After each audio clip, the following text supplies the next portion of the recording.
Hello dear students and all my other audience. This video is very important for all mechanical engineers who will preparing for GATE as well as SSC JEE examination. ये video काफ़ी important है सारे mechanical engineers के लिए जो gate या फिर SSC JEE की प्रिपरेशन कर रहे हैं या करना चाह रहे हैं. Okay, I request you all please watch this complete video before skipping it. सभी से रिक्वेस्ट है कि सभी लोग इस वीडियो को अच्छे से वॉच करें, स्किप ना करें. In this video, I will discuss about the introductory concept of thin cylinder and various stresses associated with it.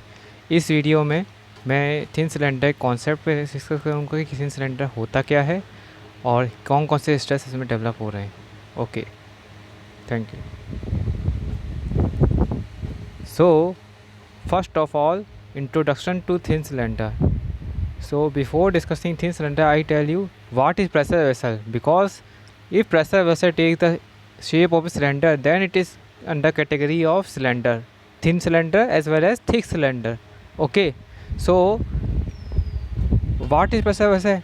Vessel which contains pressurized fluid is known as pressure vessel, or in other words we can say that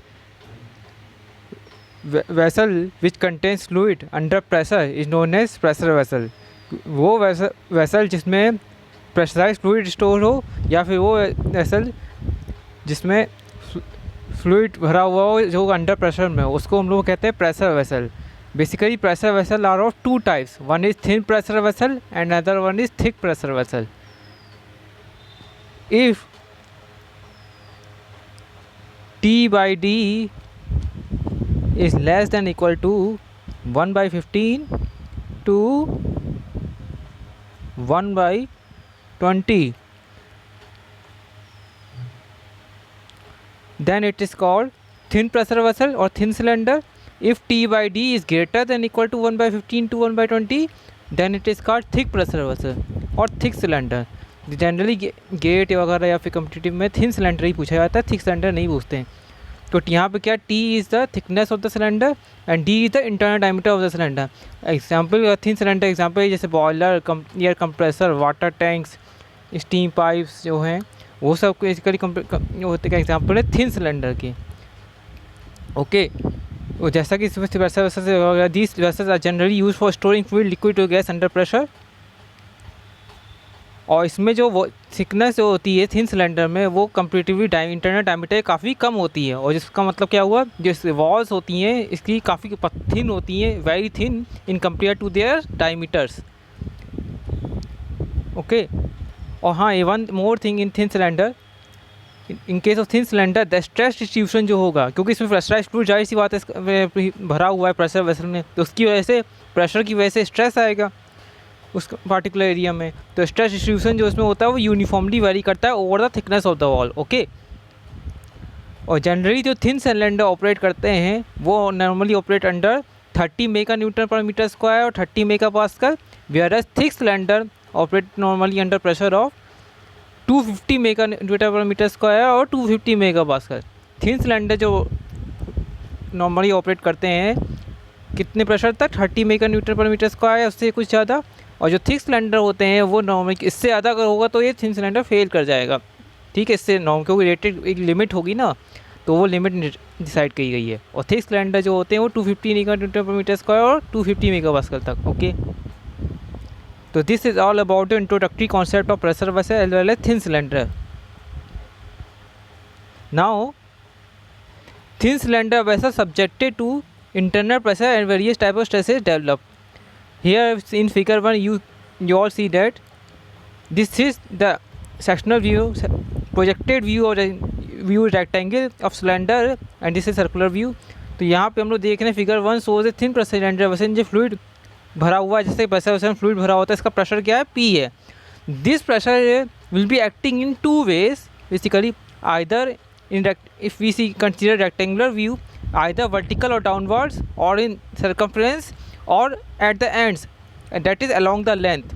मतलब इसमें दो तरीके से pressure लग रहा है. अगर हम लोग उसको पूरे सिलेंडर की बात करें, उस व्यू को देखें तो along the circumference, या फिर इसको रेक्टेंगुलर व्यू में देख रहे हैं जैसे कि फिगर में दिख रहा है, क्योंकि इसमें 3D फिगर तो ड्रॉ कर नहीं सकते, कि उसमें रेक्टेंगुलर व्यू मैंने दिखाया है तो उसमें अपवर्ड और डाउनवर्ड यानी along the circumference और एक along the end लग रहा है. तो इसमें रेक्टेंगल की लेंथ क्या है, एल है, इसका सर्कुलर डायमीटर क्या है, डी है, और थिकनेस क्या है, स्मॉल टी है। डी बेसिकली इंटरनल डायमीटर है। तो इसी इंटरनल प्रेशर पी की वजह से तो सिलेंडर जो फेल होगा, सिलेंड्रिकल वेसल, वो 2 वेज में स्प्लिट होगा, जैसा कि इसमें दिखाया गया ए और बी फिगर में आगे मैंने दिखाया है। ओके, तो इसी की वजह से कुछ स्ट्रेसेस डेवलप होंगी, वो मैंने आगे बताऊंगा।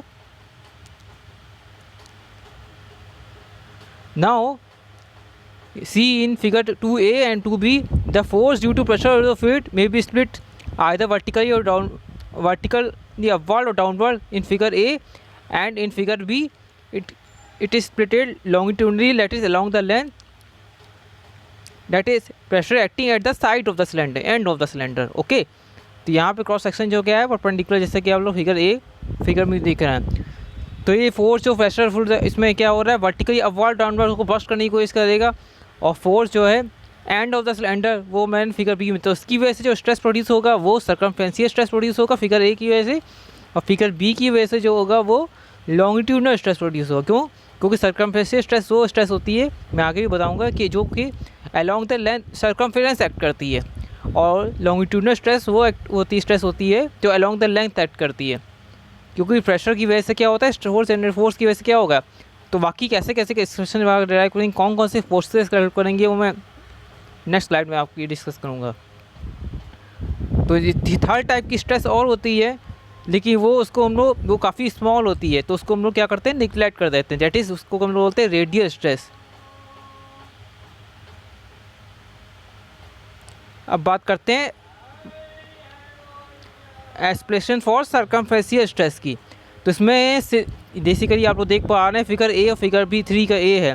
तो इसमें एक बार इसमें हम लोगों ने दिखाया, तो इसमें हम लोग 2 टाइप्स हो basically, consider thin cylinder vessel subjected to internal fluid pressure.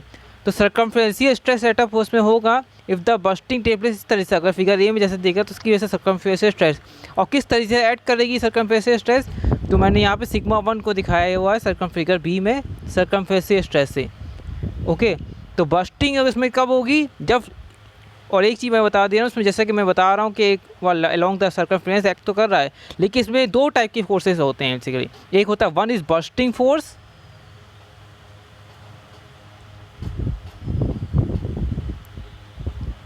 दूसरा होता है रेसिस्टिंग फोर्स। ओके, तो बस्टिंग तभी होगी चाहे हम लोग लॉन्गिट्यूडनल स्ट्रेस की बात करें या फिर यहाँ पे सर्कमफ्रेंशियल स्ट्रेस की बात करें। Either we talk about the circumferential stress और longitudinal stress. If bursting force due to circumferential here, if bursting force due to circumferential stress is more than the resisting force due to circumferential stress, then only will bursting takes place.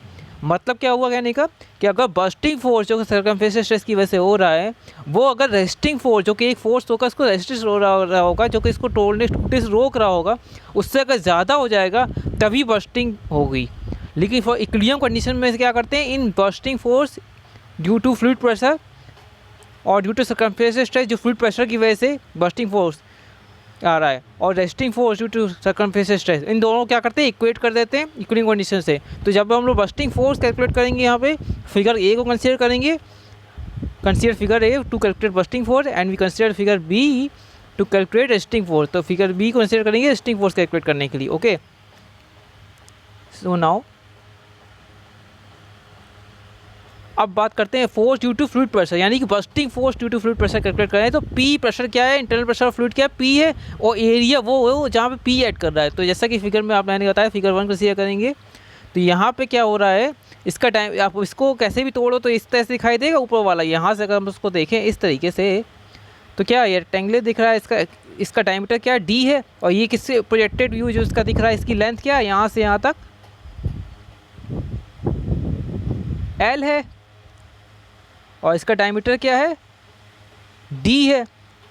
इसको इस तरह से अगर तो ओढ़ेंगे आप लोग तो ये क्या आता है, तो इसका एरिया जहाँ पी स्टार पी ऐड कर रहा है, तो उसका एरिया क्या लेंगे, L into D, that is pressure P into L into D हो गया force due to fluid pressure, यानी बस्टिंग फोर्स। अब force resisting force due to circumferential stress की वजह से, अब इसमें प्रेशर की बात कर रहे थे, प्रेशर टू एरिया, अब इसमें रेजिस्टिंग फोर्स जो कि स्ट्रेस की वजह से, तो इसके लिए मैंने बताया था कि फिगर बी कंसीडर करेंगे।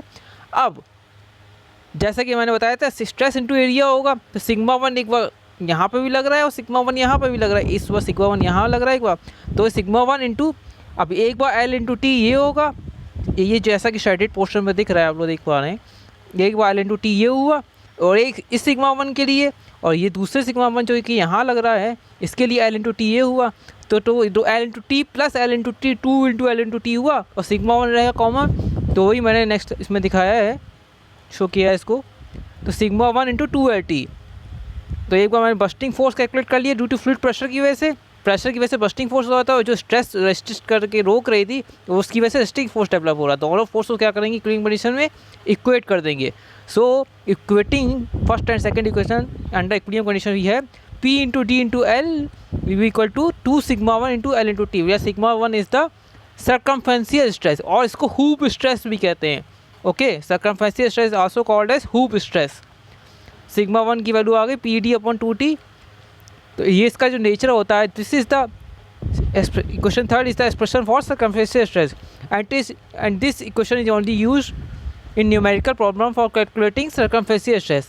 और यहाँ पे क्या, here P is the internal pressure of the fluid, D is the internal diameter of the cylinder, T is the thickness of the wall of the cylinder। Okay, तो यहाँ पे क्या है, इसका नेचर कैसा होगा, टेंसाइल होगा। ओके,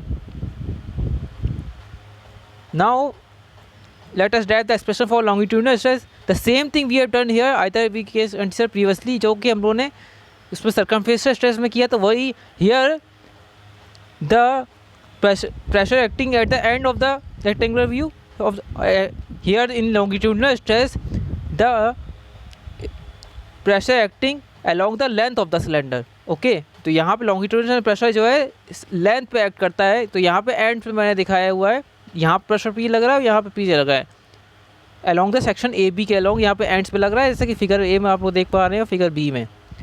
तो longitudinal stress will be set up in the material of the cylinder if bursting take place along the section AB, यानी AB के तभी तो एंड्स पे लगेगा, इस तरीके से टूटेगा सिलेंडर, यानी एक अगर रेक्टेंगल इस तरीके से है तो ये इस तरीके से टूटेगा, जो कि इस तरह सर्किल दिखाई देगा, एक इस तरीके से टूटेगा, बस्ट करेगा सिलेंडर। तो इसमें सेम कंडीशन होगी, bursting will only take place in case of longitudinal stress if force due to fluid pressure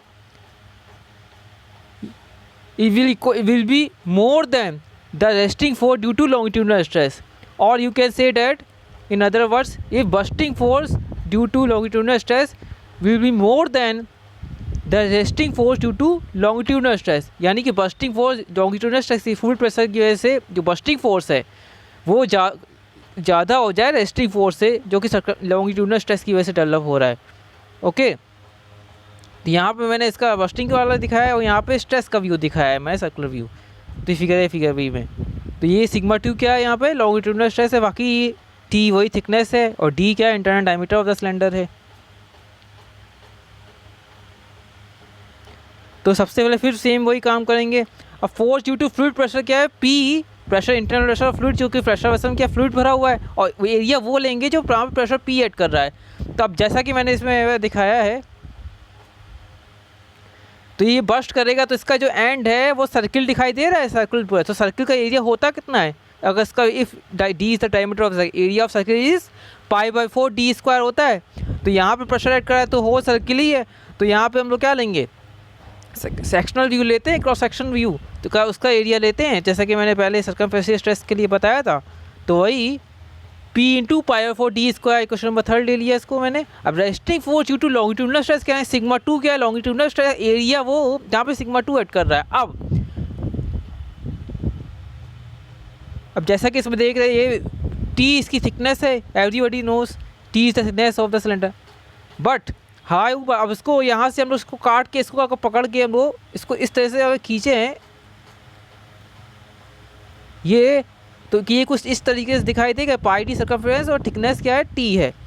तो ये पाई डी सर्कमफ्रेंस है, इसको अगर हम लोग प्रैक्टिकल करके इसको पकड़ के स्ट्रेच कर लें, खींच लें, इसको पुल कर लें, तो क्या होगा, ये पाई डी इसकी सर्कमफ्रेंस अलॉन्ग, जैसे कि आप लोगों ने मेंस्ट्रुएशन में पढ़ा होगा कि पेरीमीटर अगर स्क्वायर है, इसको बेंड किया गया है वायर के फॉर्म में, उसको अगर इसको हम लोग इसको पेपर को खोल के इसको रेक्टेंगुलर फॉर्म में करते हैं तो पेरीमीटर स्क्वायर क्या होता था उस केस में, सर्कमफ्रेंस ऑफ सर्किल होता था। तो वही कंसेप्ट है यहाँ पे, सर्किल हम लोग उसको बेंड कर खींचें तो क्या हो गया, सर्कमफ्रेंस पाई डी लेंथ हो गई इसकी, और टी क्या है, इसकी थिकनेस सभी को पता है, तो एरिया क्या हो जाएगा, area is for pi D into T, small T, okay, where T is the thickness of the cylinder, walls of the cylinder. Okay, so elastic force will be due to longitudinal stress will be equal to sigma 2 into pi d into t. This is equation number 4. So for same and already discussed, for equilibrium condition these two forces will have to be equal, that is equating equation 3rd and equation 4. equilibrium condition में क्या होना चाहिए, इन दोनों या limiting condition, इन दोनों equation को बराबर होना पड़ेगा। तो P into 5/4 D square will be equal to sigma 2 into pi D into T. तो सिग्मा 2 क्या हो गया, P D upon 4t। So from equation 5th we see that this longitudinal stress sigma 2 will be half of the circumference stress as derived in previous slide. Okay, तो sigma 2 क्या है, जो longitude वो half है किसके, circumferential stress या hoop stress के। तो ये अब जब भी हम लोग if we considered about the design of thin cylinder then and if maximum permissible stress is given then circumferential stress will be equal to the maximum permissible stress. Why? Because sigma 1 is greater than sigma 2. जब भी designing की बात करेंगे thin cylinder में, question में अगर दिया होगा डिज़ाइन का, तो हम लोग मैक्सिमम परमिसिबल स्ट्रेस को सिग्मा 1 यानी कि सर्कमफ्रेंशियल स्ट्रेस के इक्वल करेंगे, क्योंकि लिमिटिंग कंडीशन इससे ज़्यादा तो हो नहीं सकता। तो मैक्सिमम के सिग्मा 1 सिग्मा 2 में कौन सा ग्रेटर है, सिग्मा 1 ग्रेटर है। तो सिग्मा 1 को हम लोग मैक्सिमम परमिसिबल स्ट्रेस के इक्वेट करेंगे। अगर डायरेक्टली नहीं दिया है, if directly not given in question the value of circumferential stress, then we equate circumferential stress will be equal to the maximum permissible stress. Okay, and the nature of this longitudinal stress obtained in expression 5th is also tensile in nature. Okay, अब जैसा कि मैंने बताया था, और इसको ये दी जो कि स्ट्रेस हम लोगों ने कैलकुलेट करी, that is circumferential stress PD upon 2T sigma 1 and longitudinal stress PD upon 4T sigma 2. These two stress are mutually perpendicular to each other basically, and these are also called as principal stress. तो जैसा कि मैंने as I already told in Mohr circle concept, if two perpendicular principal stresses are given, then radius of Mohr circle will be equal to the half of difference of these two principal stresses, that is sigma 1 minus sigma 2 upon 2. जो and this radius of Mohr circle will be equal to the maximum shear stress. तो जैसा कि मैंने मोहर circle में बताया था कि मैक्सिमम shear स्ट्रेस कैसे निकालता है, अगर दो principal stress mutually perpendicular add कर, क्योंकि इसमें क्या है, ये दोनों स्ट्रेस जो क्या होती हैं, एक दूसरे के म्यूचुअली परपेंडिकुलर होती हैं, मतलब 90 डिग्री एंगल पे। तो यहाँ पे रेडियस ऑफ मोहर सर्किल अगर निकालेंगे तो क्या होगा, सिग्मा 1 माइनस सिग्मा 2 अपॉन 2। तो टाउ मैक्स इस केस में क्या होता है, और मैंने बताया था कि क्यों ऐसा होता है, क्योंकि जब मोहर सर्किल कॉन्सेप्ट में मैंने बताया था तो उसमें बताया था मैंने कि जो नॉर्मल या प्रिंसिपल स्ट्रेस होती है इसको हम लोग एक्स एक्सिस से प्लॉट करते हैं, और जो शियर स्ट्रेस होती है इसको वाई एक्सिस से प्लॉट करते हैं। यहाँ शियर स्ट्रेस है नहीं तो सारी एक्स एक्सिस से प्लॉट होंगी, तो शियर टाउ मैक्स आ जाता है सिग्मा 1 माइनस सिग्मा 2 अपॉन 2। तो ये यहाँ से क्या हो जाएगा, P D upon 2T minus P D upon 4T divide by 2। तो tau max will be equal to P D upon 8T। Okay, तो ये कभी कभी मैक्सिमम शियर स्ट्रेस कैलकुलेट करने के क्वेश्चन में पूछ लिया जाता है, तो मैंने यहाँ पे बता दिया। So this is all about the introduction और stresses develop in thin cylinder. Okay, कौन कौन सी स्ट्रेस डेवलप होगी मैंने बता दिया। So I request all of you once again, please watch this complete video. This video is very very important, and please subscribe my channel and don't skip this video. Okay, in next video, in my next lecture, I will discuss few problems according to requirement of students or other my audience, and few strain cases expressions. Okay, thank you.